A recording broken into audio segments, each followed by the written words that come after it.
Vues du ciel, les pièces d'un puzzle grandiose, peu à peu en train de s'assembler.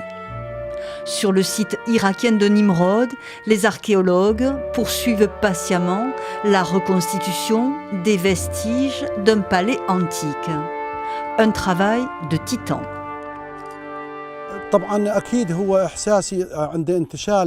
Chaque fois que nous retrouvons une pièce et la remettons à sa place d'origine, c'est comme faire une nouvelle découverte. Ces objets peuvent être considérés comme des trésors pour la Mésopotamie ou l'Irak, mon pays.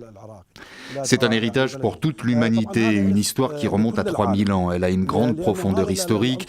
La civilisation assyrienne est une civilisation ancienne et nous pouvons en voir la preuve dans ses sculptures, ses palais et ses canaux d'irrigation.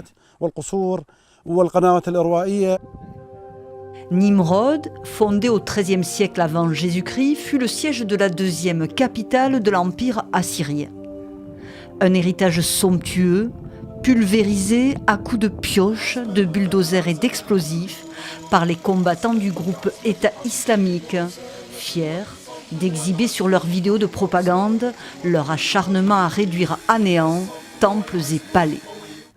Un patrimoine culturel inestimable, détruit il y a 10 ans, après la prise de cette cité proche de Mossoul, ancien bastion djihadiste dans le nord de l'Irak. Aujourd'hui, plus de 35 000 pièces ont été récupérées. Une grande partie a été placée dans des milliers de boîtes pour les classer afin de les remettre à leur emplacement d'origine.